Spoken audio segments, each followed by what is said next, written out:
சித்திரை முழுநிலவு மாநாட்டில் கலந்து கொள்வது குறித்த சென்னை வேளச்சேரி கிழக்கு பகுதி பாமக பொதுக்குழு கூட்டம்.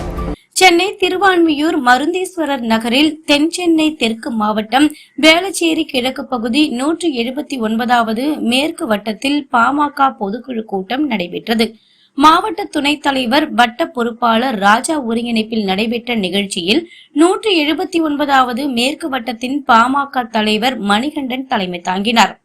வட்ட தேர்தல் பணிக்குழு தலைவர் கார்த்திகேயன் முன்னிலை வகித்தார். வட்ட செயலாளர் பாலாஜி வரவேற்புரையாற்றினார். இதில் சிறப்பு அழைப்பாளர்களாக தென் சென்னை தெற்கு மாவட்ட பாமக செயலாளர் ஜே ஜனார்த்தனன், பகுதி செயலாளர் ரமேஷ், பகுதி தலைவர் கார்த்திக், ஒருங்கிணைந்த சென்னை மாவட்ட இளைஞர் சங்க செயலாளர் வடிவேல், மாவட்ட வன்னியர் சங்க செயலாளர் மலர் ஆறுமுகம், இளம் பெண்கள் அணி செயலாளர் லட்சுமி, செயற்குழு உறுப்பினர் விஜய் ஆகியோர் கலந்து கொண்டு சித்திரை முழுநிலவு மாநாட்டில் கலந்து கொள்வது குறித்து கட்சி நிர்வாகிகளுக்கு ஆலோசனைகளை வழங்கினர். சித்திரை முழுநிலவு மாநாட்டில் கட்சி நிர்வாகிகள் அந்தந்த பகுதிகளில் உள்ள அனைத்து தரப்பு மக்களையும் மாநாட்டிற்கு அழைத்து வர வேண்டும்.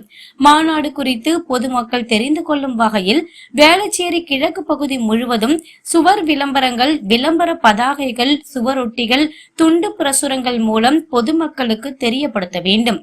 வேளச்சேரி கிழக்கு பகுதி 179 மேற்கு மாவட்டத்தில் இருந்து 10க்கும் மேற்பட்ட வாகனங்களில் மாநாட்டிற்கு கட்சி நிர்வாகிகள், பொதுமக்கள் அனைவரையும் அழைத்து வர வேண்டும் என ஆலோசனை வழங்கப்பட்டது. இந்த நிகழ்ச்சியில் வன்னியர் சங்க செயலாளர் முருகன், இளைஞரணி செயலாளர் ஜானகிராமன், துணைத் தலைவர் பார்த்திபன், துணை செயலாளர் ஸ்ரீதர், 179வது வட்ட நிர்வாகிகள் கலியவர்தன், கணேஷ், முருகதாஸ், விக்கி, முருகன் உட்பட மாநில, மாவட்ட, பகுதி, வட்ட நிர்வாகிகள், தொண்டர்கள், மகளிர் அணியினர், அனைத்து அணி சார்ந்த நிர்வாகிகள் என ஏராளமானோர் கலந்து கொண்டனர். கூட்டத்தின் முடிவில் துணைத் தலைவர் முருகா நன்றியுரை ஆற்றினார்.